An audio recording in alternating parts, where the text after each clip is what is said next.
Scoop is back, guys. Welcome back to him. He has moved for his job. It's all exciting news on his end, and can't wait to get into an awesome week here. Round 16. I'm personally not too excited, just for the fact that I think I'm going to lose a few ranks, and we'll get into that in a second as to why I'm making that decision, and it's going to be based around trades. So I think I'm going to personally take a little bit of a hit next week to make sure that I'm better for the rest of the year. So Scoop, what are your general thoughts on the trades? I know you just mentioned about the amount of trades left in the top 1,000. Just have a little bit of an explanation for everyone around that would be great. Yeah, well, we all know that in a couple of weeks, the end of round 19, beginning round 20, we get 8 extra. But if you've got 4 or 5 trades left right now, that doesn't mean it's great. We still have 12 full weeks to go.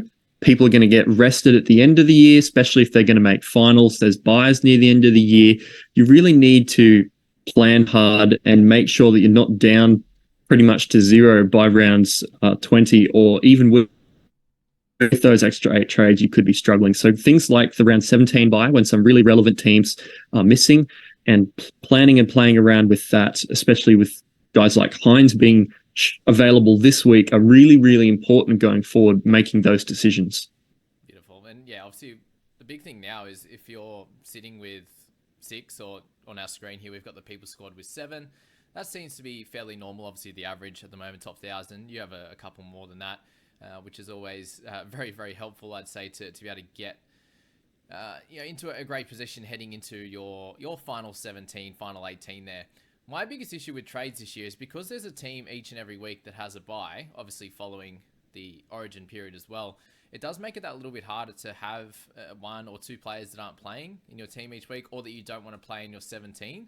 And that's where I think the trades are, as important or more important than ever. In previous years, you'd be able to get through sort of a couple of rounds at the end with no trades, just because you'd had, sort of 18 or so really good players. And if one goes out, you can cover it for that week. But I just feel like that's going to be a little bit more difficult. Just say you had 2 players from a team, which is going to be pretty normal, sort of anywhere between 1 and 3 from a certain team. If you have 2 out, and then you have a couple of guys you don't really want to play, you may have brought in a cheap guy now, or you may bring one in 19. So you're sitting there and probably having like a good 15, and then a couple of sort of stragglers at the end. So I feel like setting yourself up with really good guns at the moment is probably going to be the strategy. You really don't want to be trading in a guy that you're probably going to have to trade out, right? Would that be your general theory as well? Yeah, I 100% agree. You can't afford to have guys like Moale just rotting in your emergencies like last year. This year, you've got to have everybody having good value or good points in your team, and particularly looking towards the run home, you need a strong 17. That's a reason why I bought Greg Marzu last week, because he's just been so good with such a good base, because he's going to be one of those high-end wing fullbacks. But yeah, unfortunately, this week he's going to be missing for me. But those are the sort of trades you need to make, even if they're a bit more straightforward with guns like Hynes this week compared to guys like Marzu. Definitely. And yeah, further along with that theory of myself, I'm likely going to be playing with 11 this week, just so I can save that extra trade, because in that mid position, I don't feel like anyone other than Hopgood and Madison, and then you've got some borderline type of keepers in Butcher and guys like Sorensen, who their role isn't completely defined at the moment. Butcher moves around a bit. They've got so many edges. You've got Sorensen, like where's Liam Martin going to play? Is he going to come in for Hosking? Is he going to go to Sorensen's edge? There's a lot going on there, and they're sort of that high 40s to maybe 50 type of guy, which you probably aren't going to want in your team at the end of the season, or they're like a 17th, 18th man. They also have buys in round 19 where you're going to want to field a good side as well. So, is it worth trading that guy in to then have to trade him out? And personally for me, it's a no, and you can make that decision yourself based on how many trades there are. So really, let's turn our attention to those mids now and have a little bit of a discussion around a bunch of them going forward here. I'll get a few of them up on the screen here. We've got Nelson Asofa-Solomona. So he's probably the guy that has the best sort of bang for your buck, right, at the moment at 537. But do you see him as being a keeper and as someone that you could keep in your side all year? No, I definitely don't. I think Nelson's not as good as he seems as well, because some of those really big ceiling scores, you scroll down, you see some huge tackle break numbers. Nearly all those games came in games where there was an injury, often to Eli Katoa, and he moved into the edge and dominated against the smaller blokes. So, look, he'll probably get you mid-40s, high 40s, and that'll be valuable this week particularly, but moving forward, he's not really somebody you want in your final team. Then you're going to have to get rid of him again. Yeah, that's 100% what I'm looking at. Is if I bring any of these guys and then they start getting a few 40s and you want to get rid of them out of your side, and then you just don't have the trades available. So, if you're sitting there with 6, let's say you're sitting there with 8 right now, you're probably in a better position than most. You got 16 left for the 12 rounds. Is that going to be enough? With this round being pretty crazy, round 17 crazy as well. 19 and 20 are going to be the same. Like, you're going to run out pretty quickly, aren't you? And you're going to hate that you wasted that trade on a mid-range guy or someone that wasn't going to be a keeper that you'd have to trade out, right? Yeah, I think this year you have to look towards your final team earlier than ever, because you're going to almost have to make a gun 17 and maybe a backup, and then just sit with that and adjust when the buys and the injuries come running, because there's just going to be so much carnage late in the year, particularly with guys like the Cowboys, Rabbitohs and the Eels missing one of the last 3 weeks. I think anybody with a lot of Rabbitohs and Eels in their last couple of games are really going to struggle if they've only got 2 trades left to get rid of them. And then they might lose their head-to-head grand final, or they might drop a bunch of ranks for guys that have 4 or 5 left and actually get them out for scorers that week. Definitely. Let's turn our attention to the hooking position then, with the unfortunate news of Appy getting injured. That means Robson and Damien Cook come into the Origin side, and a good chance that means that Cook misses a bunch of games now. Round 16, he'll be out. Round 19, if he does play, and then they have a bye in round 20, is for him especially, given he's going to miss that 1 extra week than someone like Robson will. He'll miss this one, which we want him to play, but 19 as well. They have their bye anyway. Are those guys worth potentially looking to move on, or are they kind of guys you're going to want likely for the rest of the year anyway? It's a really tough one, because the 2 best hookers below Grant are those 2 that you've just listed, and they're going to miss 3 to 4 games now. Damien Cook's going to miss this week, as he was already going to, but that's a week that he's not playing. 19, 20, and 26. That's 4 games out of the last 12, and that's really tough to hold in your team, even though he's a good scorer. So I would be looking to move Damien Cook on, whether now or in round 19. Robson's a little bit easier to hold, but it's still going to be a little bit of a pain. Beautiful. And if you are deciding you are going to trade one of those guys, how many trades do you think you need in your side to be able to do that? I think you do need that minimum 6, as you were saying. I'd prefer it to be more like 7 or 8, because they are very strong scorers, and it is going to be a sideways trade from keeper to keeper, which most years you just don't really do. But this is a really unusual round in a tough position, and it's an unusual year. We haven't had a year like this with buys for a little while, so I think you need to be on the higher side in order to trade them out this week. Beautiful. Well, let's talk about the hooking position in the best scorers available. None of the top guys are available this week. It really comes down to Jake Turpin and Jake Simpkin. Is it worth, if you don't have any of those 2 yet, is it worth picking up one of those guys if you are sitting at that sort of 6 trades? I think probably yes, purely because they are both going to score pretty well, and they're going to be the very rare mid-season cash cow. So because so many players are away during Origin, and most of them cost 600, 700, 800K, that means the dollars per point that actually happens in those weeks is lower, and you don't get really great money making from that. Turpin and Simpkin are very low priced and very high scoring, and are one of the few guys that you should really be looking to grab this week. It's really funny that the hooking position this week is exclusively Jake. It's Jake Simpkin, Jake Turpin, and anyone that still has Jake Granville. Wow, that's crazy. I forgot about Granville. Yeah, good hold for anyone who held on to Granville there. If you do still own him, completely hold him. Simpkin with the negative break even. I've just got his scores up there. He's a 37.7 guy in 62 minutes. Do we expect him to hit about the 60-minute mark or 55 with Talon De Silva there, who is young but has lots of raps on him too? Yeah, I think that's got to be what you expect, at least for the first couple of weeks. We don't know a lot about him. He could be really gun and start to eat into Simpkin's minutes, but Simpkin's going to get that initial kick and start huge money making for the next couple of weeks. So whether you buy him now or in round 18 after his buy, if you have a lot of guys missing in round 17, that's the week to do it. It's a very unusual situation because he scored huge last week and still stayed at 220k because of the way that the break-evens work, because he can't keep going down in price. Yeah, I think someone mentioned about Wishart, and he said his break-even was like which is pretty funny. It is. It's crazy. Yeah. So that's Simpkin there. Let's go to Turpin as well. He's obviously played a lot more games with bigger minutes. I've got him there at over 50 minutes. He's got a nice average of 44.8 in 69.7 minutes there. And he's obviously tacklebot Terps, as I've coined the new phrase. So I'm very thankful that I brought him in last week. It would have been absolutely spewing if I was really relying on Robson, and I would have had to loop one of them anyway. So not the worst result ever. Got the big price rise at 4.33 now. Would you go for Simpkin over Turpin just on the price, or does him playing in round 17 really help the cause with Terps? I think it's still worth bringing in Turpin if you don't have him. About half of the teams in the high ranks have him now, but Brandon Smith's not supposed to be back till round 19 when they're on a bye, so probably round 20. They won't risk him. So he's got 3 weeks and basically a zero break even. If he scores more 45s, 50s, 55s, he's going to make you 150k and be incredibly valuable as a scorer. So I still think it's a good week to buy Jake Turpin. Probably not after this week, though. Yeah, 100%. He's definitely the better scorer too, isn't he? So let's move to the mid position. Who do you think is going to be the best 3 scorers this week? I probably think it's going to be Hopgood, Madison, and Nat Butcher, pending on what Madison does at 5'8". I think personally he's going to go all right.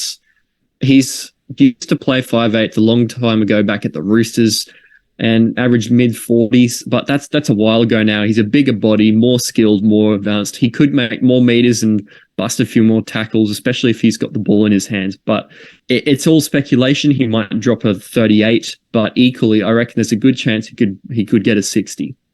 Yeah, I still think that he's got the highest upside out of the most of them. But my just general thoughts there was the meters gain that he gets through the edge or the middle is pretty high already. I doubt he goes above sort of anywhere 100 plus. Like, if he gets 110 or something, like, yeah, fair enough. But very unlikely he goes big unless he makes a break. And then tackle numbers are going to be down a little bit as well, aren't they? So, he's getting tackle breaks, he's getting offloads in the middle and the edge. Is that all going to drop a little bit? Or is he just going to, have tries and try assists on that edge? I'm not sure. But the high break even, does that, easily allow people to just hold off on him? Or do you think he's worth it? Personally, I think he's the only keeper that you're bringing in this week other than Hopgood. So there's that. You won't really have to worry about him long term as a scorer, but this week in itself, is it worth grabbing it now for that extra number?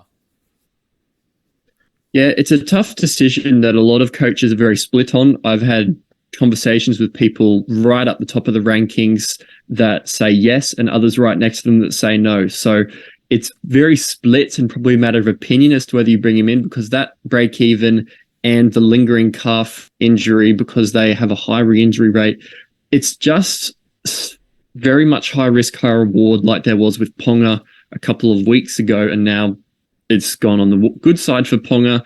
And Madison, cash is a factor as well. You're buying him at probably what he's going to be most expensive for the next 3 or 4 weeks. Yeah, the calf lingering issues is definitely a big thing. So I definitely think he's probably going to fall into the top 3 scorers still. I'm expecting him still to go pretty well, but he does have that downside risk as well, where he can hit around that 40. He's just such a stat machine, isn't he? So 80 minutes on the park, we see what happens when he plays in the second row. He just tackles his heart out and runs the footy and then gets attacking stats. So just him being on for 80 minutes compared to the chances of, a lot of tries being scored against him and standing behind the posts when he's only playing 50. I think that's just a bit of upside. But yeah, you could definitely wait on him with that super high break even as well. Nat Butcher was mentioned as well, 695k. What are your thoughts on him? I gave my thoughts already in the previous video. Yeah, he's a very interesting one. He's probably the only other guy I'd even think might be a keeper for the rest of the year, but he won't be a top-level guy. He'll be like a 16th or 17th spot type of low 50s guy. Look, you're buying what you're getting for Nat Butcher. He's over 700k, I think. But in the what he's named at prop this week, I think when he's in the middle, he's just going to get a really good base. We've seen a couple of games where he's moved into the middle a little bit and got those sort of 50 plus tackles. So that would be really nice for him this week. But yeah, it's tough to project him as a really good buy long term, but he's definitely going to do the job for you this week, and his duel is very valuable. Yeah, I see him as a better scorer on the edge. Just the minutes that he gets through the middle, the 50 odd you see here in round 12, he played through the middle there for 45. So yeah, 35 tackles there, ran the ball a bit more. Wasn't his best game in that one though. It's hard to judge because he had a couple of errors and some missed tackles there. But yeah, I just think for him, 80 minutes again. You see that with Madison for the most part. 80 minutes just allows him more consistently to get the bigger points. So he's going to be solid. The higher break even as well. Yeah, none of these guys are just screaming buys in my opinion. But if you do need someone that plays the next couple of weeks, he's going to fit that bill for sure. And that's the same with Scott Sorensen. Out of Nat and Scott, who would you pick?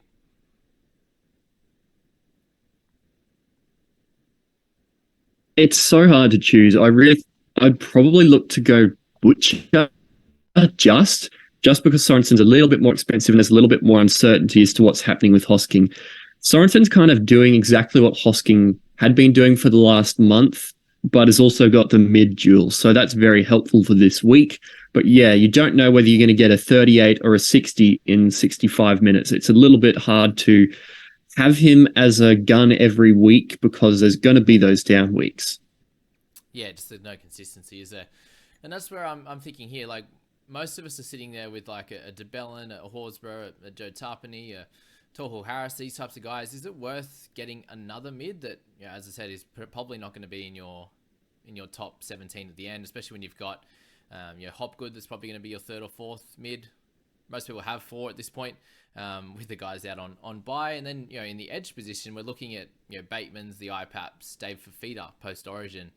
There's a lot of guns there, and these guys would just sit below. And yeah, that's where I'm just, a bit concerned that you're bringing them in for, on loan, especially when, we're speaking of most people have six to eight trades. A lot of people have sort of 3 or 4 and are trying to make these decisions, or 2, or actually, so I think 5th or 6th overall is completely out of trades, which is pretty funny. So there's those things as well. So lots of questions on these guys. Just be certain that, you have a bit of a plan if you are bringing one of these guys in, right? Yeah, definitely. I think you've hit the nail on the head there. A lot of these guys who played round 13 also play round 19. So I probably already have all of my mids for round 19 in DeBellin, Hopgood, Tohu Harris, things like that. So really, is it worth it if they're not also going to be playing round 19 if they're a little bit subpar? So you've got to keep that in mind as well. Yeah, and in your mids video a while ago, you were saying how hard 16 was going to be. And it's just completely shown that in that midsection. So I just want to touch on here, highest owned player right now, Dream Buller. How good? He's made his way all the way. Yeah, he's been an absolute marvel this year with Clear going down and being sold. It's now Buller's turn, and I think he's the second highest moneymaker now already behind Preston. He looks like a keeper. I think you can have him as that slot all year. 100%.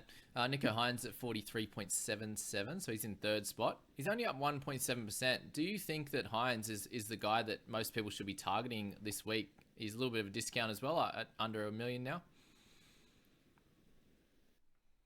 If you don't have like 4 or 5 Bulldogs, Sharks, and Tigers players already, it is the week to get Nico Hynes. He is by far the best captaincy option this week with a bunch of people out on the bye or an Origin, and Moses gone as well.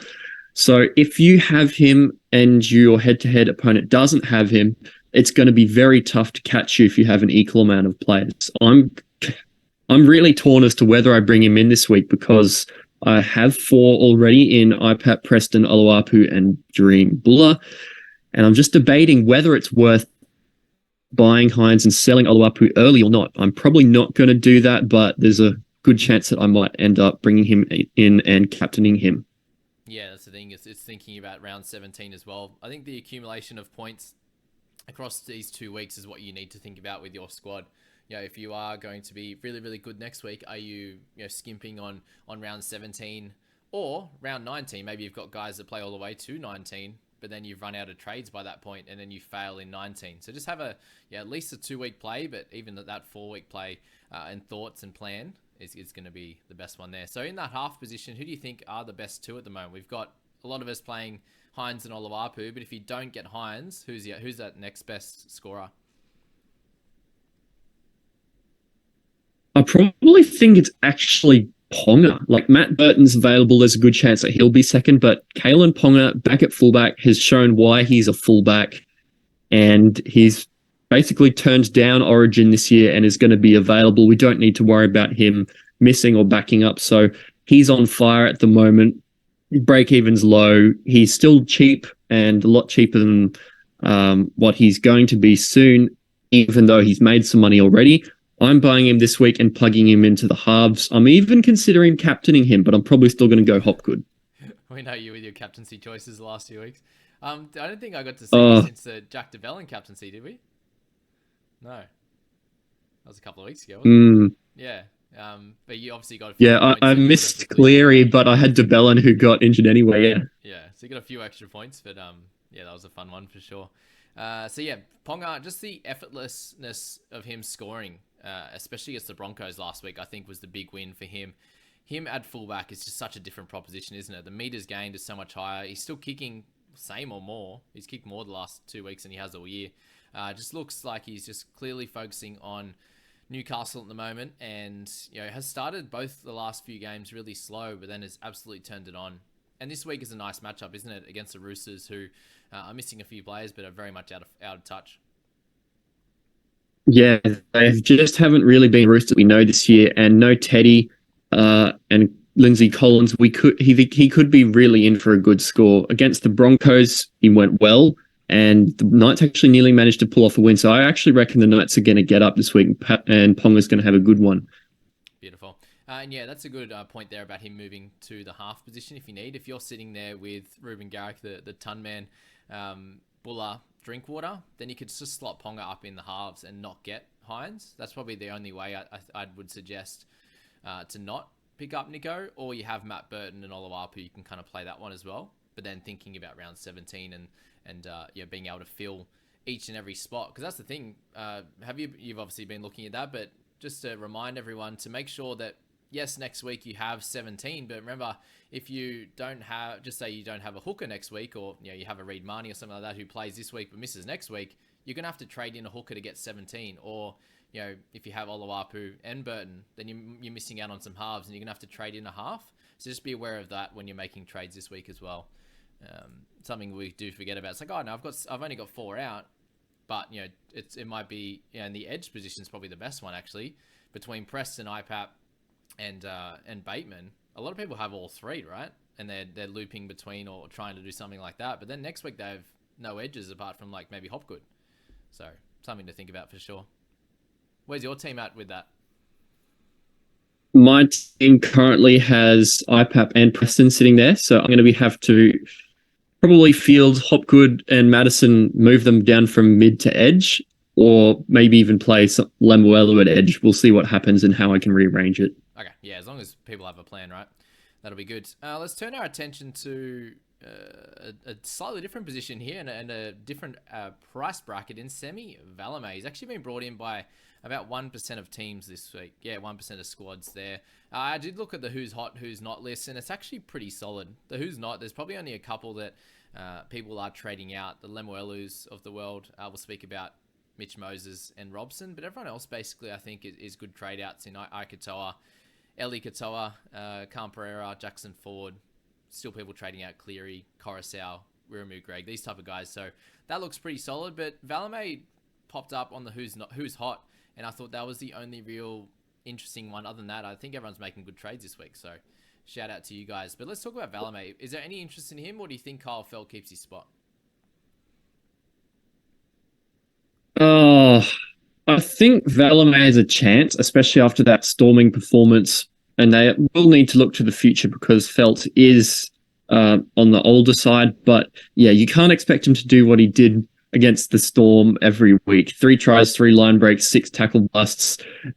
66 from a cheap guy is great, but I don't know if he's going to do that moving forward, and his job security is dodgy. So Look, I can see the appeal of why people would want to bring him in, but I think they're just points chasing.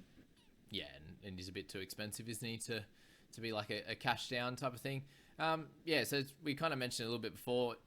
Round 19, 20, would you maybe look to bring a real cheap guy in to just get one decent score and kind of sit as your 21st man? Or do you think that that's completely out of the question just with having a 21-man squad and all the buys?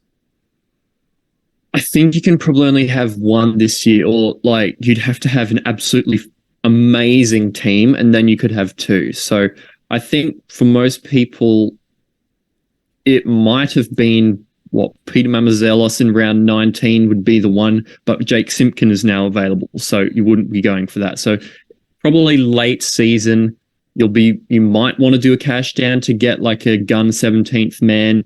But yeah, not really something you want to plan so early. Beautiful. And the best centers for you this week, what are your thoughts on, obviously, Joey Manu? Would you look at bringing him in or would you leave him out? Would you look at bringing in someone like Will Penasini in obviously a bit of a decimated Parramatta side? What are your thoughts on the center position at the moment? Do you kind of just wait until Jack Bird's back as well? A few different questions there. Yeah, it's a very, very tough head scratcher, this position. A lot of people should be able to fill it, but what's going to happen long term? Manu has not been great in the spine like we thought he might be the last few weeks, even before he got injured. And that's mostly down to the fact that the Roosters aren't doing well and he's not getting all those attacking stats that you would expect with him having his hands on the ball so much. I would probably look to go for a Will Penasini. It is unfortunate that Moses is out this week, and him hogging the ball, especially with no Dylan Brown, would have been great for him. I still think he'll go all right, but somebody else that I'm actually really keen on, and if I didn't have Manu and Penasini, I would be bringing in Dane Gagai, actually. Nice. That's cool. Yeah, he's the best scorer at the moment, isn't he? So. Yeah. The thing with Gagai is that I'd had a bit of a look at him earlier, and it still holds true. He has the best base, I think, out of all the true centers this year. So many years he's done a lot of tackling, a lot of run meters. This year he's averaging like 33, 34 points just in tackles and run meters. And when you're in an attacking position, that means if he spoons off a try to Dom Young, makes a bust or a break, then he's up to a good score. So I think there's a reason why he's a very good scorer this year. And if Manu does end up being a bust and moves back to the centres, there's a good chance I'll pick him up after round 19. Very cheeky. Yeah, the last bunch of years he's really started well and he's kind of fallen away, but he hasn't done that yet. The base, the run meters is huge. He just tackle breaks, he offloads for fun. And Knights have been okay, for the most part. Sam Fainu, would you still look at him at 285 as that cheapest middle option, or do we leave him out now?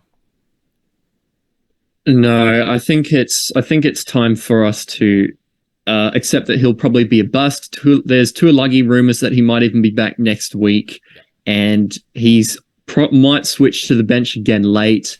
There's just not really any value in him when there's guys like Turpin and Simpkin who are basically guaranteed money makers, and then you're going to have to trade out Fainu for one mediocre score and not much value. Yeah, I'm with you there. Leave him now. Last week would have been fine, week before, but yeah, not now. Jack Cogger, any interest in him still? 3, maybe 4 games. Maybe plays around 20 as well, but at 398k, was he just the buy last week and you can't do it now? He is a good option. The problem is Kalen Ponga plays in the halves and Nico Hynes is available. So I really think that he's third on that pecking order, or maybe even lower. So he's a solid option. There's just better ones around. That Oluwapu played great last week and helped out. Is there any merit in bringing in Ruben Garrick this week after his massive score? Oh, that is a tough one because he's now quite expensive. They're like 633k, made 80k for owners. But yeah, I mean, we were worried that he'd go poorly in the centres, but he absolutely carved it up. So there's a good chance that he'll score well and could be a keeper, but it's not as sure a thing that he'll be right up the top with some of those guys. So paying over 600k for him already, it's a bit borderline. Look, you could bring him in, see how he goes. If he keeps covering up at centre, that's great. Might even get centre dual. But yeah, it's not really the most safe long-term play. Yeah, I think obviously when the full team's there, great, but when Tommy's out, when DC's out, it's hard to have him in your squad. If you got him, awesome, but I'm not expecting huge score this week. Last week there was every chance. I thought they were going to do pretty well. It's just, that move to right centre I think was great. Get him around Olakuatu and DCE, how good. Reece Robson, we kind of mentioned him a little bit. More of a hold than a sell, would you say? Yeah, I think he's more of a hold than Cook, that's for sure. Okay. And his buyers work out a little bit better. So I think if he's off the bench, there he's a chance that he might only play 25, 30 minutes and be fresher and then play the full game or very close to the full game compared to somebody like Cook next week. So yeah, I would probably hold him unless you have absolutely nobody else to sell and absolutely need somebody to bump numbers this week. Yeah, I feel with Robson, Cook, with Moses, you can reassess after round 17. So they should all back up and play, and then you can make a decision from there. So you mentioned Damien Cook. We spoke a little bit about Moses. It's just a weird one. If he does play Origin 3, it's now 1 game in the next 4. So do you think he's an option to sell as well at some point? Yes, I do. That was the problem with Hynes. We thought if he was going to play Origin, he's missing round 17, so he's going to miss 3 out of 4. Now it's Moses' turn. He misses round 18, and potentially those 2 Origin matches, so he's going to miss 3 out of 4. The other strategy you could use with Moses is splitting the difference, holding him this week, and then playing him next week while Hynes is gone, and then making the switch in round 18 before Moses misses those 2 in a row. So that's what I personally think I'll be doing. But yeah, it's not a great hold long term, especially because he misses the last match of the year. That's right. Last week was a hit and hope that he would keep in the team, but I got to keep Hynes in my squad, and Moses is the out. That was kind of how I justified it. A few people are selling Lemuelu. He's a clear hold, right? Yeah, I mean, in the forwards, he's just going to be a good scorer. He's got a massive base. All he needs is 80 minutes and not too many tackles, and he's over for a 45 type of a thing. And any attacking stats, back in round 9, round 10, he scored 93 and 60 back to back, and you'd love that in your team. Yeah, well, that's the thing. He went pretty low for a few weeks in a row, which he's done now, and then he went absolutely bonkers. So you're not missing out on a guy that can get 90 in the centers, I don't think. Especially after losing a bit of cash too, and then not having, he plays 17, he plays 19, 20, pretty big there. If you have Jeremy Marshall-King, is he a hold as well? Sounds like this week off is going to be better for his shoulder. Yeah, it's a tough one because we saw Eli Katoa come back straight away after missing 1 match, and he was all right, except he got banged up in the head. So Jeremy Marshall-King, I think, is probably a good one to hold, particularly because he'll play round 19 for you. And that will be very handy when a few are out. So yeah, definitely can hold him and see if his shoulder is going to stay stable. Yeah, and there's a lot of issues in the hooking position. He'll probably play more games than Robson and Cook and Grant and these types of guys over the next bit. So he could be a better option going forward. All right, I think we might have a minute or 2 left. Bronson Garlick was someone those had a small interest in at the 250k as a player this week. In the mids, has the hooking duel.